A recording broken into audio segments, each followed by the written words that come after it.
Hello, my name is doctor Bhagyashree और आप सबका स्वागत है मेरे YouTube channel heal with homeopathy में। इस चैनल पे हम लोग बात करते हैं प्रैक्टिकल टिप्स के बारे में, होम्योपैथिक मेडिसिन्स के बारे में, कॉमन डिजीज़ कंडीशन और उसमें होम्योपैथी का क्या रोल है। तो आज हम लोग बात करने वाले हैं how to study homeopathic materia medica. Homeopathic materia medica के स्टडी में डिफ़िकल्टी कहाँ आती है? तो सबसे पहली डिफ़िकल्टी ये है कि ये बहुत वास्ट सब्जेक्ट है। बहुत सारी मेडिसिन्स है जिसमें सिमिलर सिम्टम्स है या फिर सेम सिम्टम्स बहुत सारी मेडिसिन्स में हैं। तो इसको कैसे पढ़े?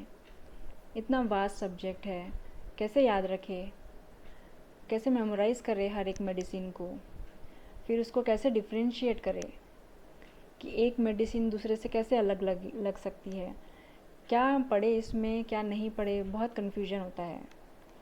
तो आज हम लोग इस वीडियो में उसी के बारे में बात करेंगे। मटेरिया मेडिका पढ़ने के क्या वेज़ है? तो there are 2 ways to study homeopathic materia medica. Number 1 through repertory, number 2 through homeopathic materia medica books. तो हम लोग पहले बात कर लेते हैं रेपर्टरी के थ्रू। तो रेपर्टरी के थ्रू कैसे पढ़ेंगे?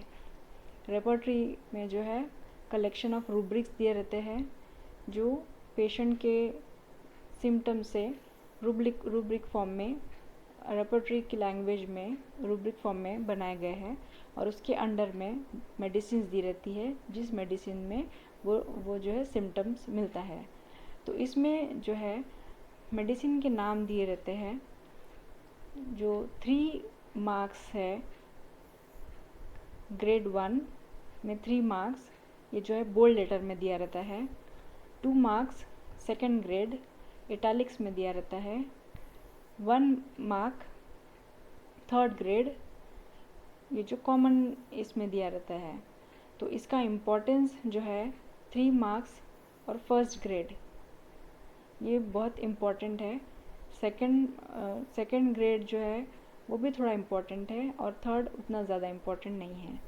तो ये जो मेडिसिन्स है हम लोग कैसे पढ़ेंगे रेपर्टरी के थ्रू?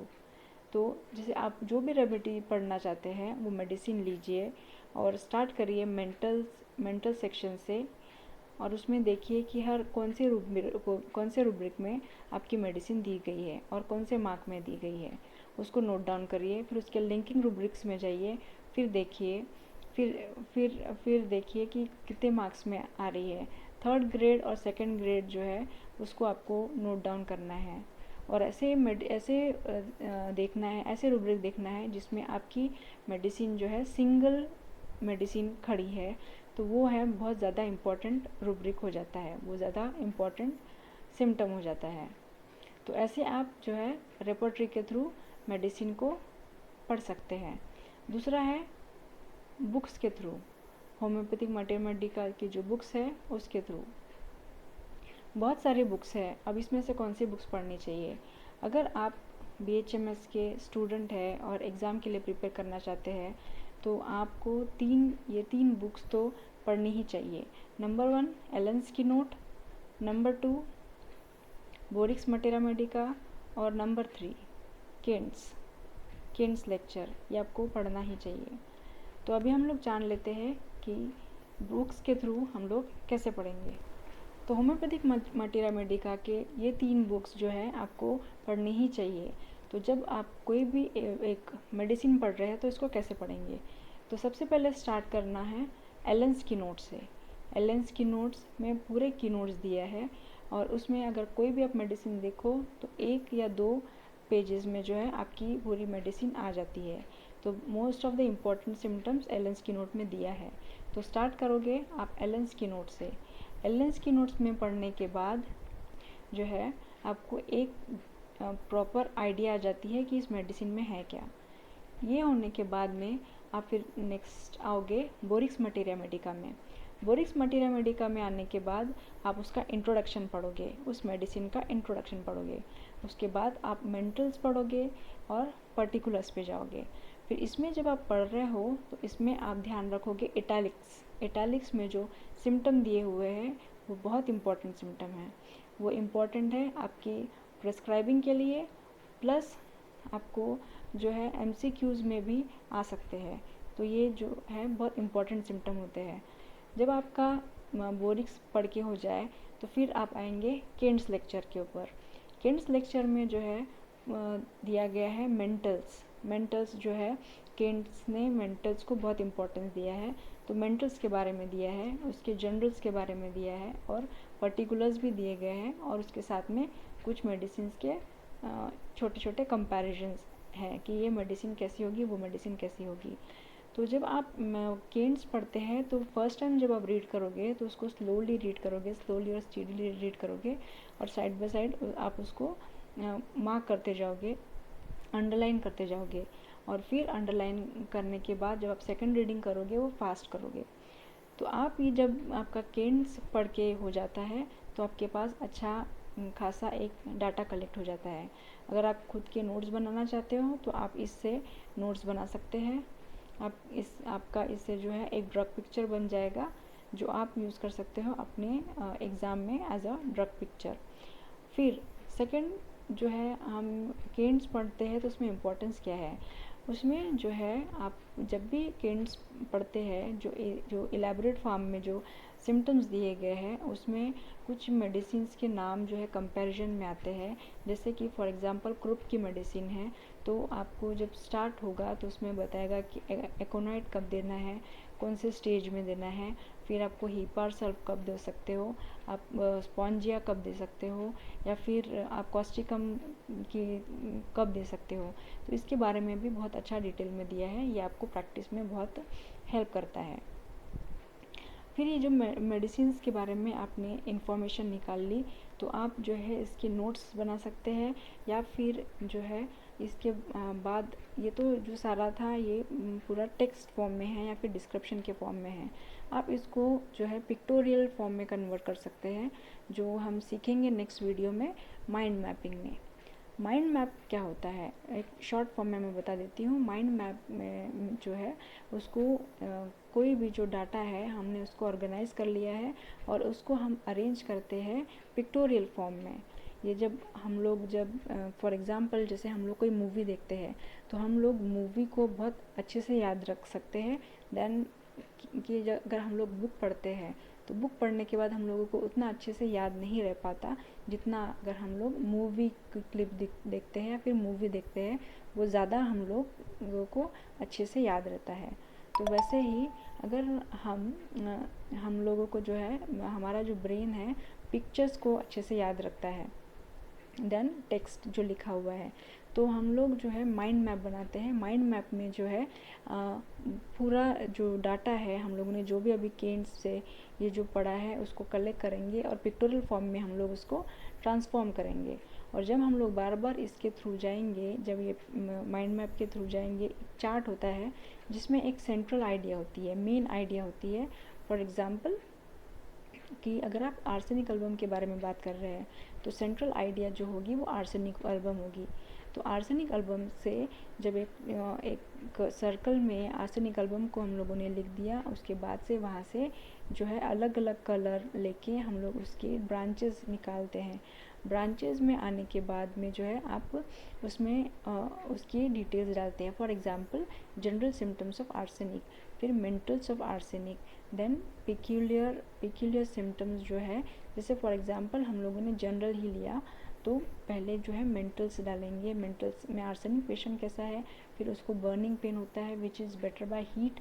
देन हम लोग डिस्चार्जेस कैसे है उसके वो लिखेंगे, फिर बाद में उसके रेस्टलेसनेस कैसा है, ये हम लोग उसमें ऐड होते जाएंगे। तो जब आप ब्रांचेस में जब लिख रहे हो तो आपको ध्यान रखना है कि शॉर्ट फ्रेजेस लिखना है और या फिर सिंगल वर्ड लिखना है, ताकि आपको उसको अच्छे से ध्यान रख सकते हैं। ना कि हमको लाइंस लिखनी है, उसमें लाइंस अवॉइड करनी है, हमको शॉर्ट फ्रेजेस या फिर वर्ड्स। फिर उसके बाद जो है उससे रिलेटेड अगर और भी इंफॉर्मेशन हो तो उसको हम लोगों को आगे बढ़ाते जाना है। तो ये एक जनरल आइडिया थी माइंड मैपिंग के बारे में। हम लोग नेक्स्ट वीडियो में इसके बारे में डिटेल में सीखेंगे और एक एग्जाम्पल के से मैं आपको बताऊंगी कि आखिर माइंड मैप कैसे बनाते हैं। तो हम लोग जब नेक्स्ट टाइम, जैसे हम लोगों ने ये पूरा काम कर लिया है एक बार, हम लोगों ने आर्सेनिक तीनों बुक से पढ़ लिया, फिर हम लोगों ने उसको एक डाटा निकाल लिया, फिर हमने उसका माइंड मैप बना दिया। माइंड मैप बनाने के बाद जब आप नेक्स्ट टाइम, जैसे आप इसको 1-2 बार रिवाइज कर लेंगे, फिर जब आप नेक्स्ट टाइम जब आएंगे और आप माइंड मैप देखेंगे तो आपको जो है सारा कुछ याद हो जाएगा कि इसमें ये पॉइंट्स थे, इसमें ये पॉइंट्स थे। तो बार बार आपको जो है डिस्क्रिप्शन में जाने की ज़रूरत नहीं पड़ेगी, ये उसका इम्पोर्टेंस है। तो ये था उसको अच्छे से मेमोराइज़ करने का तरीका।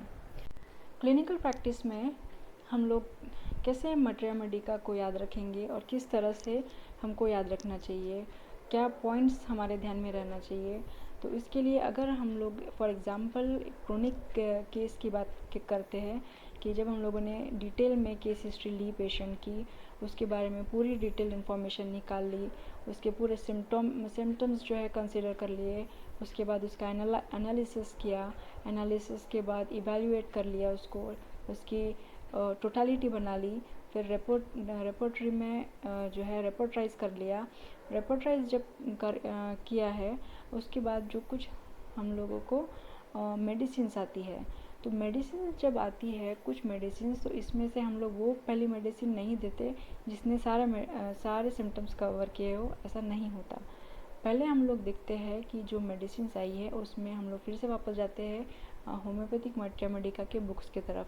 फिर वहाँ से हम लोग पढ़ते हैं कि जो पेशेंट है, पेशेंट की जो कॉन्स्टिट्यूशन है, पेशेंट ने क्या फील दिया है, हम लोग पेशेंट के बारे में हमने जो पूछा, जो डिटेल ली, उसमें पेशेंट से हमको क्या फील आया। पेशेंट को जब हम लोगों ने सुना, उसकी केस हिस्ट्री जब हम लोगों ने सुनी, जब उसने खुद के बारे में बताया, तो हम लोगों को क्या हुआ, क्या फील दिया पेशेंट ने, तो वो लेके हम देखते हैं होम्योपैथिक मटेरिया मेडिका में, उसके साथ सिमिलर मैच करके फिर हम वो मेडिसिन देंगे जिसका हमको फील मिला है। तो इस कारण हम लोगों को जो है होम्योपैथिक मटेरिया मेडिका में जो सारी मेडिसिन्स दी है, मेडिसिन्स के जो कॉन्स्टिट्यूशंस है, कॉन्स्टिट्यूशन हमको ध्यान रखनी है कि कौन सा पेशेंट कैसा है, कौन सा पेशेंट कैसा रिएक्ट करता है, कौन सा पेशेंट की डिस्पोजिशन कैसी है। तो ये हमको ध्यान रखना चाहिए और ये ध्यान रख के ही हम लोग जो है आगे मेडिसिन जो है प्रेस्क्राइब करते हैं। फिर हम लोग बात करते हैं, ये तो क्रोनिक केस चेकिंग या फिर क्रोनिक केसेस की बात हो गई। अगर हम लोग देखते हैं कि एक्यूट में पेशेंट अगर आता है तो हम लोगों को क्या करना चाहिए, तो उस वक्त जो है हमको डिफ्रेंशिएशन करना बहुत इम्पॉर्टेंट है। Differentiation in modalities, in general features, ये सब देख के कभी कभी ऐसा होता है कि मेडिसिन जो है अलग अलग सेंसेशन, अलग अलग मेडिसिन प्रोड्यूस करती है। फॉर एग्जांपल ब्राइनिया में जो है बहुत ड्राइनेस प्रोड्यूस किया है, तो वो उसके अलग सिम्टम्स होंगे। फिर अगर आर्सेनिक पेशेंट है तो उसके अलग सिम्टम्स होंगे, बर्निंग, बेटर बाय हीट। और या फिर अगर हम लोग पेन्स में देखते हैं तो अलग अलग टाइप का पेन और अलग अलग मोडालिटीज़ हमको मिलती है। तो हम लोगों को जब हम लोग मटेरिया मेडिका में पढ़ते हैं तो बहुत सारे डिफ्रेंशिएटिंग पॉइंट मिलते हैं, तो वो हम लोगों को जो है ध्यान रखनी चाहिए। हम लोगों को ज़्यादा ध्यान देना चाहिए अनकॉमन सिम्टम्स के ऊपर then the common symptoms. Uncommon symptoms अगर हमको मिलते हैं तो वो प्रेस्क्राइबिंग के लिए बहुत इम्पॉर्टेंट होते हैं। तो अगर हम लोग प्रैक्टिस कर रहे हैं तो हम लोगों को मटेरिया मेडिका में इस टाइप से सिम्टम्स की स्टडी करनी चाहिए, इस टाइप से हम लोगों को मेंटल्स पढ़ने चाहिए और जनरल्स भी ध्यान में रखना चाहिए, ताकि हम लोग इजीली पेशेंट को मेडिसिन प्रेस्क्राइब कर पाए। तो इस तरह से हमको होम्योपैथिक मटेरिया मेडिका पढ़नी है, जिसमें हमको केंट्स हेल्प कर सकता है मेंटल्स पढ़ने के लिए। बोरिक्स जो है उसका जनरल और जो इटैलिक्स जो सिम्टम्स बताया था वो भी हम लोगों को काफ़ी हेल्प करता है प्रेस्क्राइबिंग में। Hi, my name is doctor Bhagyashree. क्या आप मेरे चैनल पे फर्स्ट टाइम आए हैं, आप मेरा वीडियो फर्स्ट टाइम देख रहे हैं, तो प्लीज़ मेरे चैनल को सब्सक्राइब करिए, हिट द बेल आइकॉन। अगर आपको मेरा वीडियो पसंद आ रहा है तो प्लीज़ लाइक करिए, अपने फ्रेंड्स के साथ शेयर करिए और कमेंट में ज़रूर बताइए कि आपको आगे क्या देखना है, मैं उस पर ज़रूर एक वीडियो बनाऊंगी। Thank you so much.